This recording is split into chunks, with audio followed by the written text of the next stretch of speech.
Hi, quick little video. Sorry I sound like a chain smoker. I completely lost my voice a couple days ago and it's not fully back yet. I think I got laryngitis. Anyways, what are we doing here? What is this? This is the dumbest thing I've ever seen in my life. And maybe the single worst example in the J-pop industry of doing the stupidest stuff possible for streaming numbers. And it's got me so mad that I am telling you about it even though I am recovering from laryngitis. So let's talk about it. The J-pop industry has finally been learning about this cool thing called streaming numbers. And since then, it's been a bit of a race to the bottom between mainstream acts in an attempt to boost them. Whether that is releasing every single song as a single before the album, or releasing singles the day before the album comes out, major labels are trying to come up with ways to boost their streaming numbers. This is because they have correctly assessed that those matter far more than CD sales in this day and age, regardless of what Oricon says. But what does this accomplish? Like, what do you get from releasing this? Are there really any diehard Otto fans in the world who are like, oh,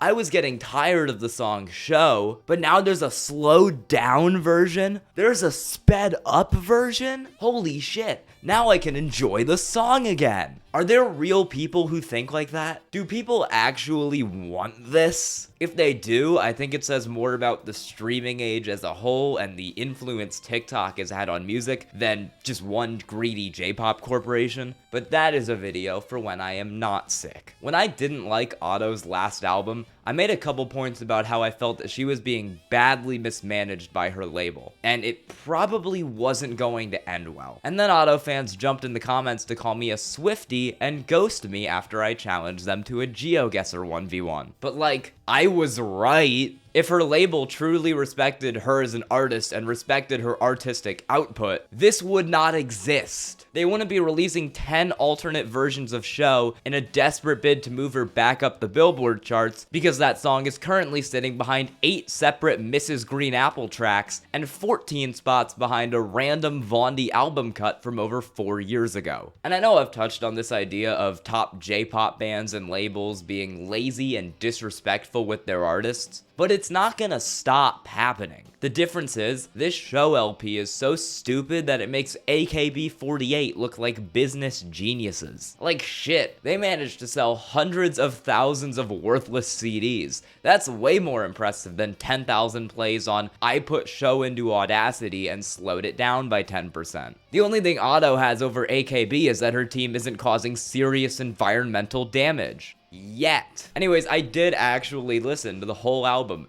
just for you. I've said plenty of times that I don't really like the track Show. It's an electro swing train crash that's loud and excessive solely for the point of being loud and excessive. I've never liked it. However, the TeddyLoid remix of Show is actually not that bad. It's pretty enjoyable and, in my opinion at least, is far better than the original version of the song, which is baffling because the original version of Show was produced by Giga and TeddyLoid. So I can only assume it's Giga's fault that this song sucks, which checks out. The Jax Jones remix, however, is not particularly good. It turned Show into a bland house cut, which, I mean, it's still a little better than the original. And Show Live is, well, a live version. I mean, her singing is good, but shit, if I blew my voice out this much from just talking a little more than normal, I need whatever miracle tonic they're shoving down her throat after every concert. Show Sped Up is probably the closest thing one can get to Guantanamo Bay torture from the comfort of their own home. I think it's at a pretty similar level to being waterboarded. Don't ask me how I know. This is genuinely one of the worst things I have ever subjected my ears to, and I regret every single second I spent listening to this. Show slowed down just shouldn't exist. Like, stop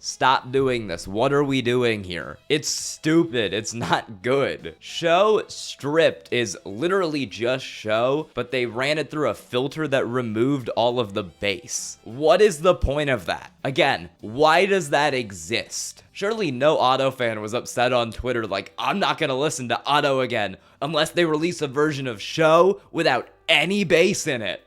What? Who wanted this? It's a waste of everyone's time, and like I said, It's blatantly only done to try and get streaming revenue for the 4 people and me who were dumb enough to listen to this. And then there's show instrumental and show a cappella. What do you even want me to say about those? They are exactly what it says on the tin. I can forgive an instrumental version of a song being shoved onto a single. That's been happening forever. It's fine. But show a cappella is stupid, because why would you want to listen to Otto sounding like she's being strangled without any music behind it? And then the extended Jax Jones remix is the same kind of mediocre and predictable house as the first remix was. Again, it's not awful, but it's just boring. Anyways, this album is terrible. You don't need me to tell you that. The individual songs are awful. The idea is awful. The execution is awful. This is the most shameless attempt I have ever seen to shove a lagging song up the streaming charts, and I don't even think it's gonna work. Like, just let it go. It's pretty obvious that the novelty of a song like Show is gonna wear off over the course of a year, and unlike the songs that actually do stay on the charts for a while, it doesn't have particularly strong songwriting, or an anime tie-in, or the name Mrs. Green Apple listed under the song title. It makes total sense that this would fall down the charts over time, regardless of how big of a hit it was when it dropped. And this zombie attempt to drag it up is just